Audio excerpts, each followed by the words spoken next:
साथियों, गोपाल सर आज इस मध्य प्रदेश के अंदर एक ऐसी आवाज है जो सच में एक आम बेरोजगार युवा की आवाज है।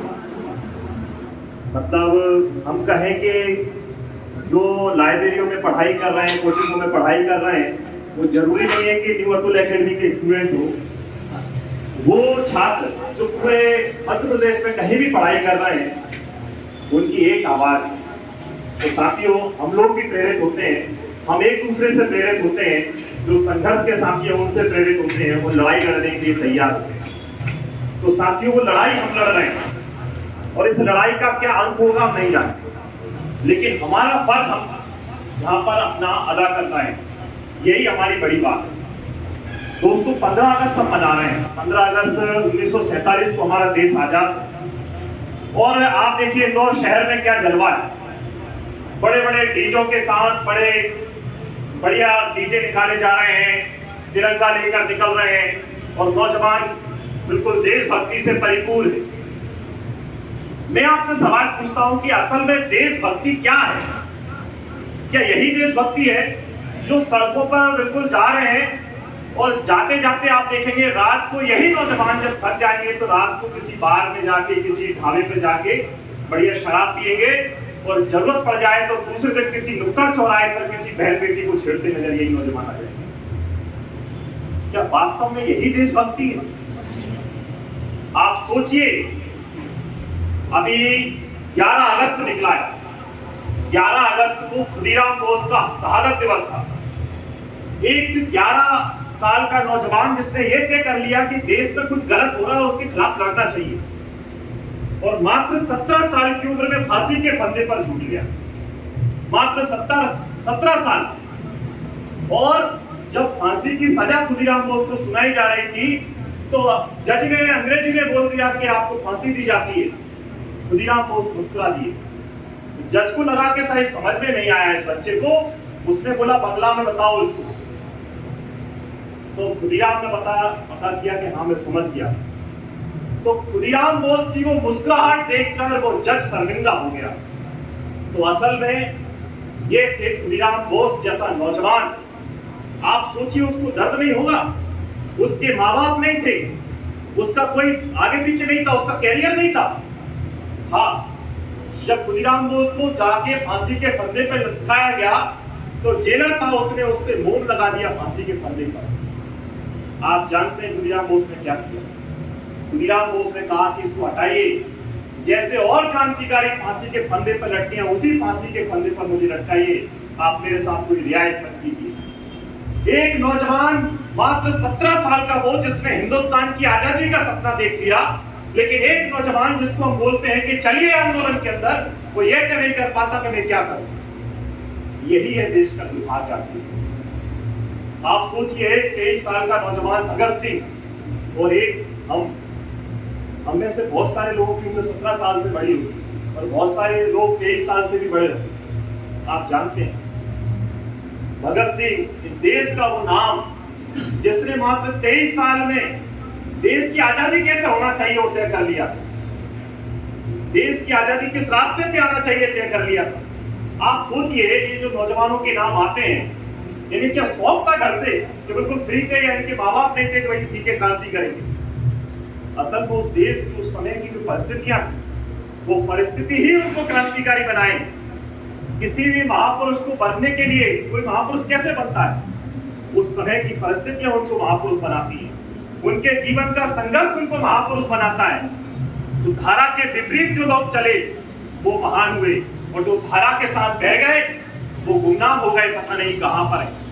आप सोचिए, इतने बड़े हॉल में मैंने बोला कि समझौतावादी और गैर समझौतावादी, तो आप खुद समझते हैं कि समझौता पास में ताकत कोई अच्छी नहीं है। और यही हिंदुस्तान की बात थी कि जब देश की आजादी का सपना नौजवान देख रहे थे तो देश में अंग्रेज और अंग्रेज के बाद आने वाला सत्ता ये सोच रहा था कि देश की आजादी अगर आ जाए और हमारे हाथ में लग जाए तो क्या बात है। तो यही हुआ।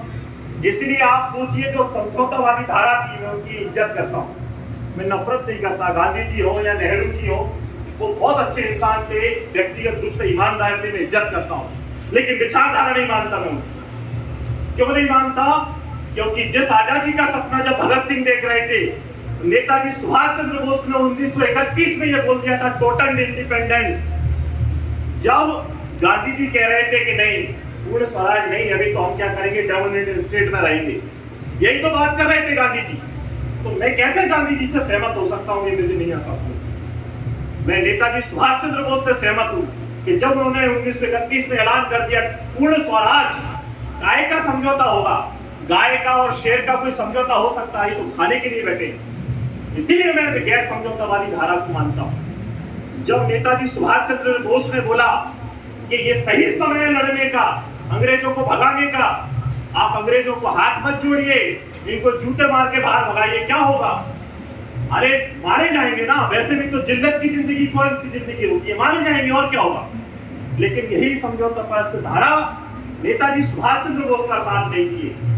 यही इतिहास है, आप उठा के पढ़िएगा इसको। इसीलिए साथियों, हम लोग इज्जत करते हैं गांधी जी की, लेकिन विचार नहीं मानते। विचार अगर मानते हैं तो नेताजी सुभाष बोस का मानते हैं, भगत सिंह का मानते हैं, चंद्रशेखर आजाद का मानते हैं, तांत्या मामा का, बिरसा मुंडा का विचार मानते हैं, क्योंकि यही धारा थी जो सच्चे अर्थों में आजादी की बात करती है। साथियों, आप सोचिए, जब हिंदुस्तान 1857 की क्रांति जब हो रही थी, तो बलिदानी से कैसा बलिदान कैसे निकलता है, आप सोचिए। जब बहादुर शाह जफर, उनके चारों बेटों के सर कत्ल कर दिए गए और उनको थाली में परोस दिया गया, क्या बताइए दिल्ली सल्तनत का बादशाह क्या कहेंगे? तो उन्होंने कहा था कि आप देखिए आने वाला समय कैसा है। तो वही समय आप देखिए, इसके बाद जब क्रांति हुई तो अंग्रेजों की जड़ें हिल गई, और उसी से बिरसा मुंडा जैसा क्रांतिकारी पैदा हुए। जब जंगलों के अंदर से इंकलाब की आवाज आई, जंगलों के अंदर से लोगों को झकझोर किया कि ये जल जंगल जमीन हमारे हैं। आप पढ़िएगा इतिहास उठाकर। और वो संघर्ष जब तेज हुआ, अंग्रेज उससे डर गए, इसलिए कई सारी नीतियां आज वक्त नहीं है, कभी हम लोग चर्चा करेंगे। लेकिन संघर्ष ने ही नौजवानों को पैदा किया है। आप नहीं संघर्ष करेंगे, आप कभी नहीं बढ़ सकते, आप पनप ही नहीं सकते हो, आपको कितनी भी मेहनत कर दो।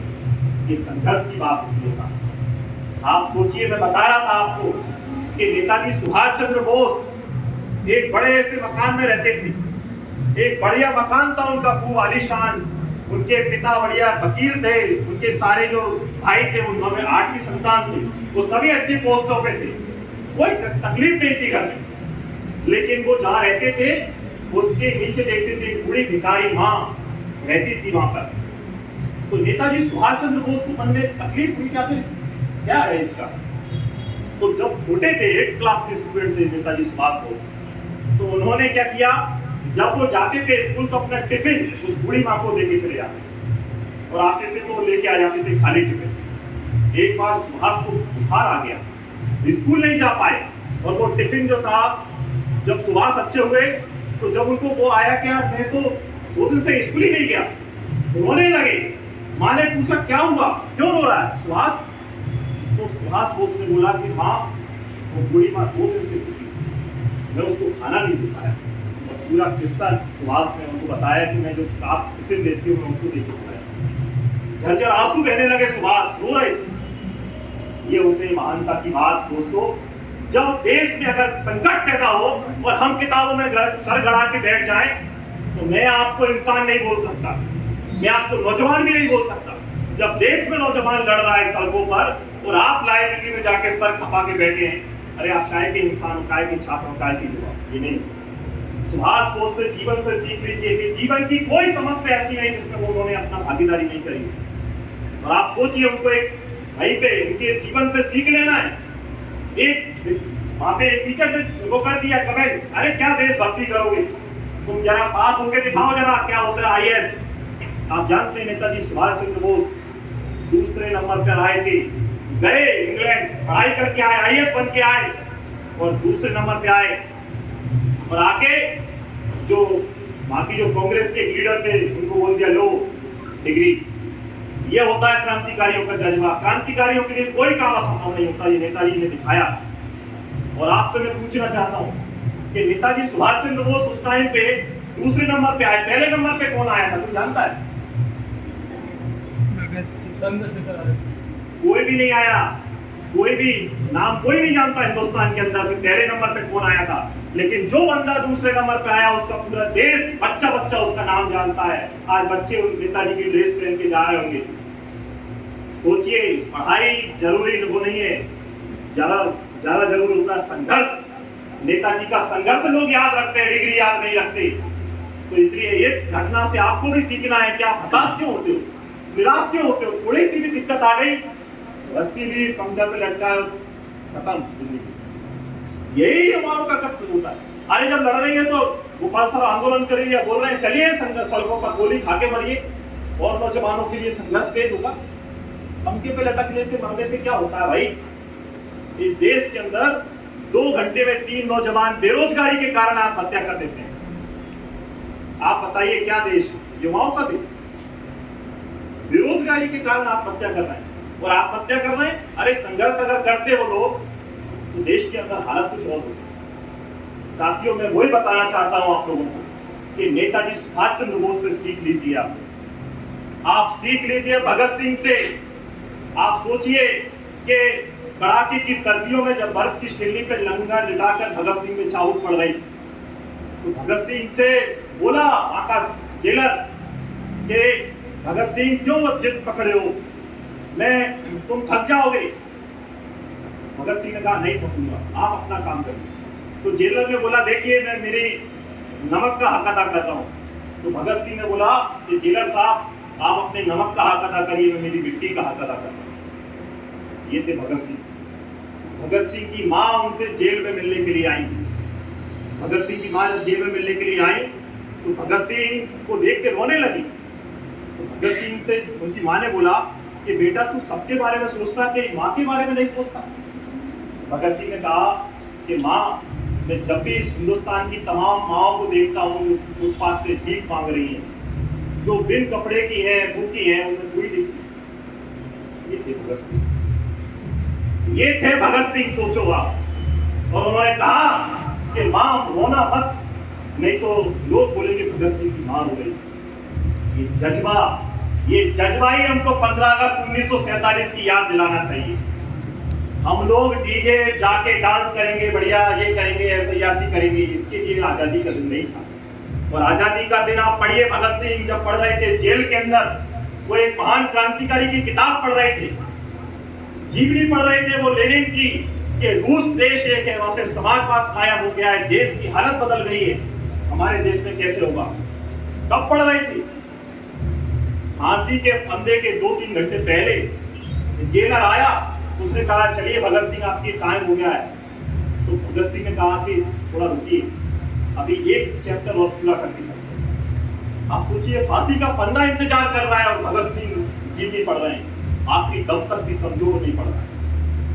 भगत सिंह ने किताब के जो पन्ना पढ़ रहे थे उसको मोड़ दिया और किताब बंद करके चले गए। वो जो मुड़ा हुआ पन्ना है उसको आगे से हमको पढ़ना। यही है आजादी का। कि भगत सिंह जो अधूरी किताब को छोड़ गए, वो शायद हमारे लिए छोड़ गए कि आप पढ़ो, आप पढ़िए। इस आजाद हिंदुस्तान की क्या स्थिति आप सोचिए। आप सोचिए, बंगाल के अंदर कल, आज सब लोग देश की आजादी का जश्न मना रहे हैं, लेकिन बंगाल के अंदर एक डॉक्टर, उसके अंदर किस तरीके से दरिंदगी हुई, पढ़े हैं हम लोग अखबार में। सामूहिक बलात्कार हुआ उस बच्ची का, वो कितने लोगों का इलाज करती, कितने लोगों को वो अच्छा कर देती, लेकिन सोचिए समाज के हैवानियत लोगों ने उसकी जिंदगी को बर्बाद कर दिया।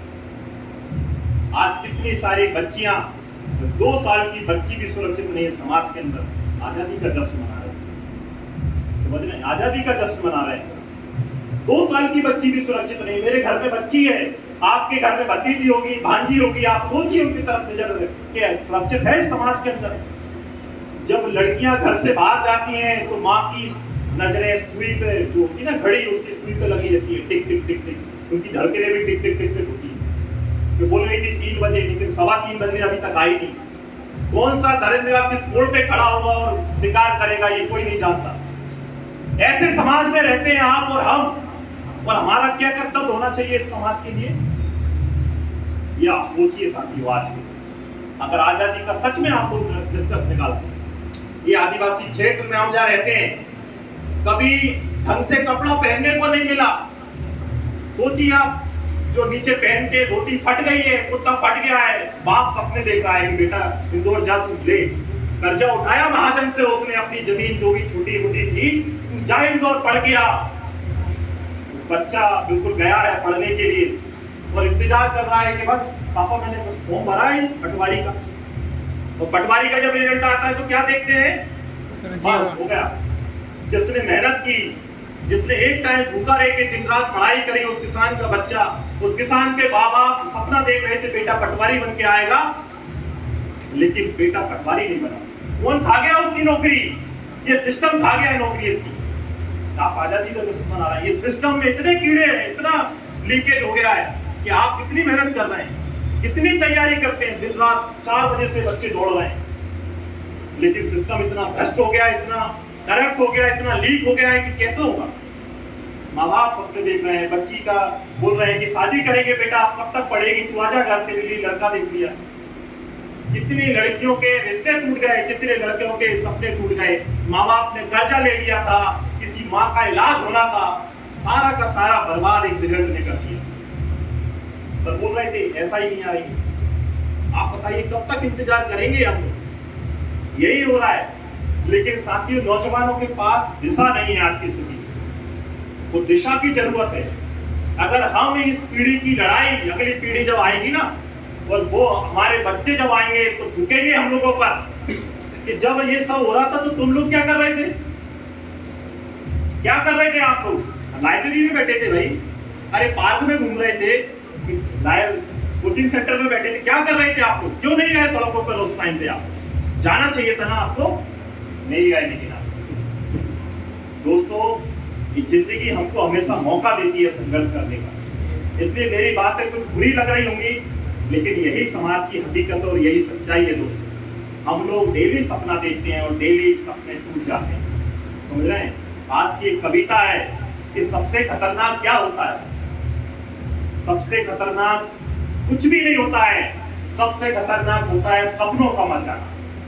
और डेली हमारे मध्य प्रदेश के बेरोजगार युवा अपने सपनों को मरता देख रहे हैं, और देश के सरकार को, सिस्टम को शर्म नहीं आती, बढ़िया शान से तिरंगा फहराया जा रहा है और झूठी झूठी बातें जनता के अंदर ये योजनाएं ला रहे हैं और वो योजनाएं ला रहे हैं। आपसे मैं सवाल बोल रहा हूँ कि रेलवे ने प्राइवेटाइजेशन कर दिया, बीएसएनएल प्राइवेट होगा, बीपीसीएल प्राइवेट होगा, तमाम सेवा क्षेत्र 161 सेवा क्षेत्रों को प्राइवेट करने के लिए सरकार कर रही है। 1,08,000 सरकारी स्कूलों को बंद करने की नीति सरकार बनाई। आप गोपाल सर को जानते हैं आप लोग? खट्टाली के एक छोटे से स्कूल में गया उनके गांव में, वहां से वो पढ़ाई करे, समझ रहे, वहां से पढ़ाई करे। उस टाइम बताते हो कि वो जाके काम करते थे, मजदूरी करते थे, और वहां के जो सर थे, वो उनको पढ़ाते थे, और वहां से उनके अंदर एक ललक पैदा हो गई कि मुझे कुछ करना है। वो छोटे से स्कूल से पैदा हो गई, समझ रहे, मजदूरी करी, मेहनत करी, गुजरात भी गए, गुजरात में जाकर मेहनत करी, लेकिन एक जिंदगी के साथ, उस स्कूल के साथ एक रिश्ता जुड़ा रहा कि पढ़ाई करना है। गोपाल सर ने बताया कि जब वो 10वीं पास हो गए तो उन्हें ये भी नहीं पता था कि 10वीं पास होता क्या होता है। टॉप किया था, जानते हैं आप लोग सभी, टॉप किया था उन्होंने उस स्कूल से, शायद जोवट में पढ़े, हाई स्कूल का था, हट्टाली में हाई स्कूल पास किए हुए। तो सर डिग्री लेकर घर आए कि नहीं जी गोपाल सर आप पास हो गए, माँ बाप अनपढ़ है, पता ही नहीं, अच्छा पास हो गए, ठीक है, तू बेटा जा काम पे। आप सोचिए वो काम ही कर रहे हैं, लेकिन जब समझ में आया कि अच्छा शिक्षा का ये महत्व है, आप सोचिए वही गोपाल सर ने कितने लोगों को पुलिस बनाया, कितने को पटवारी बनाया, कितने को क्या जिंदगी संवार दी। और आज भी मध्य प्रदेश के नौजवानों की उम्मीद बने, समझ रहे, खुद ने कई नौकरियां आई, छोड़ दी। मैं कहना चाह रहा था अगर वो खट्टाली का स्कूल अगर बंद होता, सरकारी स्कूल नहीं होता, तो गोपाल सर जैसा चरित्र या व्यक्तित्व हमारे बीच में होता। लेकिन सरकार तो नियम बनाती है कि बंद कर देगी, कहां से निकलेगा टैलेंट? अभी ये ओलंपिक हुए, ओलंपिक में एक गोल्ड मेडल लाने के लिए भी वो पड़ गए। हम जानते हैं गोपाल सर बहुत अच्छी तैराकी करते हैं, उनके गांव के पास में नदी, ऐसे आप लोगों के गांव में नदियां होंगी, आप तैराक नहीं जानते, आप लोग ज्यादा अच्छा भाला फेंक सकते हैं, ठीक है, आप लोग ज्यादा अच्छा है, लेकिन मौका तो मिले, मौका तो मिले, लेकिन मौका नहीं है साथियों। खेल शिक्षक की भर्ती पिछले 25 साल से नहीं निकली। खेल शिक्षक की भर्ती मतलब सोच के मैं दंग रह गया। क्या बात, खेल शिक्षक की भर्ती नहीं है। आप सोचिए, हम सभी लोगों की मम्मी पापा बीमार रहते हैं, माँ बीमार है तो डॉक्टर के पास नहीं जाती क्योंकि महंगा इलाज होता है। आज हमें गांव गांव में डॉक्टर की जरूरत है, नर्स की जरूरत है। और अभी भोपाल सर एक मीटिंग में ले गए थे मुझे, वहां पे लगभग 60,000 नर्सेस जुड़ी थी उस मीटिंग में, और उनकी भर्ती सरकार ने एग्जाम ले लिया, लेकिन उसका रिजल्ट आज 1 साल तक नहीं, 1 साल तक उनका रिजल्ट ही नहीं आया। आप सोचिए क्या स्थिति है देश की। इसलिए साथियों, आजादी आंदोलन के जो तमाम क्रांतिकारी रहे उनको अच्छे से पढ़िए, आप गहराई से पढ़िए, सोचिए, विचार करिए और तय करिए कि किस रास्ते पे जाना है। इसलिए हमारा नारा है लड़ाई और पढ़ाई साथ साथ। जब भर्ती आ जाएगी तो सबसे ईमानदारी के साथ पढ़ेंगे हम लोग ईमानदारी के साथ। लेकिन साथियों, अगर देश के अंदर अन्याय हो रहा है, किसी बहन के साथ अन्याय हो रहा है, बेरोजगारी का कोई आंदोलन हो रहा है, आपको घर में नहीं बैठना चाहिए। यहाँ पर बैठे बच्चे हैं, आप सभी के एक एक स्टूडेंट के कम से कम 50 संपर्क जरूर होते हैं, इंदौर को होंगे कि नहीं होंगे? Yes sir. एक बात और कह रहा हूँ, जैसे कि यहाँ पर हमने आदिवासी दिवस मनाया, कितनी सारी पब्लिक इकट्ठा हुई। जब वन संरक्षण संवर्धन अधिनियम 2023 लागू हो गया, एक आवाज नहीं होगी जो कहता है कि जल जंगल जमीन पर आपका अधिकार नहीं है, ये कंपनियों का राज हो जाएगा, यहाँ पर अंबानी अडानी का राज हो जाएगा, तो हम विरोध की आवाज नहीं उठाए, कैसे हो? अरे ये जनता, ये भीड़ अगर एक दिन अगर सड़क पे आ जाए, भोपाल की सड़क पे आ जाए, इंदौर की सड़क पर आ जाए, सरकार कांप जाएगी, हिल जाएगी ये सरकार और बोलेगी कि बताइए कौन से विभाग में। हमने सर्वे किया था किस किस विभाग में कितने पद खाली पड़े। आप निराश मत हो, आप पढ़ाई करिए। शिक्षा विभाग में 1.5 लाख पद खाली है। आज पुलिस विभाग में 1 से 1.5 लाख पद खाली पड़े हुए हैं, और तमाम जो अलग अलग विभाग हैं, आप जाइए, कितने लाखों लाख पद खाली पड़े हैं। बस जरूरत है धक्का देने की, और हम सब ने मिलकर एक अगर धक्का लगा दिया, जैसे भोपाल से कह रहे थे 5 तारीख का, 5 सितंबर का आंदोलन अगर होता है, और 5 सितंबर को मिलके हम सब ने हजारों की संख्या में अगर भोपाल पहुंच के धक्का लगा दिया, तो आप सोचिए सारे के सारे रुके हुए पद खुल सकते हैं। हमारी पहली मांग ये है कि रिक्त पड़े पदों को भरा जाए, और रिक्त पड़े पद 1 और 2 नहीं है, लाखों पद हैं। और आप ये मत सोचिए कि आप में टैलेंट नहीं है। एक्चुअल समस्या क्या है कि समस्या ये है कि रोटी तो है 5 और खाने वाले हैं 100, कैसे बटेगी वो रोटी? इसलिए तो छीना झपटी चल रही है। जब हम कह रहे हैं कि जब खाने वाले 100 हैं तो कम से कम 500 रोटी रखो, एक हिस्से में 5-5 रोटी आए, और हो सकता है ये बड़ी बात नहीं है। हम अभी गए थे ज्ञापन देने के लिए, वो मैडम, कलेक्टर मैडम से बात करी हमने, तो वो खुद बोली, हमने कहा मैडम आपका बच्चा कैसे आपके रेंज पे आएगा, क्योंकि सरकार को वैकेंसी है। तो मुस्कुरा रही थी, वो कह रही थी ये बात सही है लोगों, क्योंकि नेक्स्ट पीढ़ी को कैसे मिलेगी? ओम बिरला की बेटी को कलेक्टर बना दिया, बनाया कि नहीं बनाया? परीक्षा पास करेगी, तो आप बस बैठे रहो, करते रहो परीक्षा की तैयारी, आप में भ्रष्टाचार होता रहेगा, और ऊपर वाले जो लेयर जिनको जाना है ऊपर, वो जाएंगे, वो कलेक्टर बनेंगे, वो इंजीनियर बनेंगे, कलेक्टर का बेटा कलेक्टर, मजदूर का बेटा मजदूर बनेगा। यही होगा अगर हम चुप रहे तो। इसलिए साथियों, एक सिस्टम में एक धक्का जरूरी है, एक सिस्टम को धक्का मारना जरूरी है। इसलिए आजादी का जब जश्न मना रहे हैं, हमें भी खुशी है कि अंग्रेज चले गए, लेकिन हमें गर्व है कि गए भगत सिंह की बदौलत, गए चंद्रशेखर आजाद की बदौलत, ऐसे नौजवान जिसने कुर्बानी की, त्याग किया, ऐसे नौजवानों की बदौलत। ठीक है, लेकिन आगे की लड़ाई जो वो अधूरी छोड़ गए, वो आपको और हमको मिलकर लड़ना। इसलिए आप लोग भले पढ़ते हैं, जो भी करते हैं आप लोग, लेकिन जब संघर्ष की बात हो, लड़ाई की बात हो, संघर्ष, तो आप लोग एक अच्छे कार्यकर्ता बनेंगे इस आंदोलन की। मैं इससे उम्मीद रखता हूँ आप लोगों से। आपको कोई समस्या तकलीफ है, ये गोपाल सर है, हमें रोहित सर है, आप लोग सभी सर है, ये पूरा परिवार हमें, आधी रात को भी आप दरवाजा खटखटा सकते हैं, कोई दिक्कत नहीं। एक अच्छे कार्यकर्ता बनिए आंदोलन की। और यही अगर हम कहें कि एक नौजवान एक सही इज्जत का जीवन यही है, समझ रहे, इज्जत का जीवन यही है, इस संघर्ष में भाग लेना, समझ रहे हैं। अगर नहीं है तो आप भी गुलाम हो, आप आजाद नहीं हो, आपका 15 अगस्त मनाने का कोई औचित्य नहीं है। अगर मैं गेट पे खड़ा हो जाऊं और आपसे बोलूं लाओ 100 रुपये निकालो, आप बोलेगा भैया यार सर क्या है, कुछ लोग दे के जाएंगे, कुछ विरोध करेंगे, कुछ न्यूट्रल रहेंगे। तो न्यूट्रल कुछ नहीं होता है।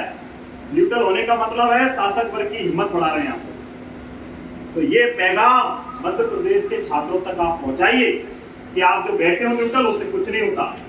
जब लड़ाई साझी हो, संघर्ष एकता के हो, तो मैदान में उतरना ही एक सही नौजवानी का फर्ज बनता है। समझ रहे हैं? सही नौजवान वही है। विवेकानंद उस टाइम पे एक नौजवान जिसने पूरे देश को जगा दिया, उसके घर में परिवार था, सब कुछ था, आप जानते हैं, पढ़िए विवेकानंद। लेकिन विवेकानंद जैसे व्यक्तित्व निकल के आए और देश के लिए उन्होंने कितने विवेकानंद तैयार कर दिए, भगत सिंह ने कितने भगत सिंह तैयार कर दिए। तो आज भी भगत सिंह की जरूरत है, नेताजी की जरूरत है, और आजादी का जो सपना क्रांतिकारियों ने देखा था उसको पूरा करने की जरूरत है। इसलिए साथियों, आज 15 अगस्त पे हम लोग सभी जुटे हैं, इसी संकल्प के साथ एक अच्छा इंसान बनेंगे, किसी महिला के साथ अभद्रता नहीं करेंगे। देश के ऊपर जब संकट आया तो हम लोग अग्रिम पंक्ति में खड़े होने वाले लोग दिखेंगे। यही है आज देशभक्ति का सही मायने। देशभक्ति भारत माता की कहने से नहीं होता है। असल देशभक्ति इस देश के अंदर जो रह रहे मजदूर, किसान, बेरोजगार युवाओं के हक में लड़ाई लड़ना, उनके जीवन की बेहतरी के लिए लड़ाई लड़ना, यही सच्ची देशभक्ति है। और इस देशभक्ति को हम मानते हैं, और हम सच्चे अर्थों में देशभक्त अपने आप को मानते हैं। गोपाल सर मानते हैं कि कम से कम ऐसे एक सिस्टम में वो लड़ाई लड़ रहे हैं जहां पर बोलना भी मना है। तो इसीलिए ये संघर्ष जारी रहेगा, भगत सिंह की लड़ाई जारी रहेगी। इनकलाब जिंदाबाद।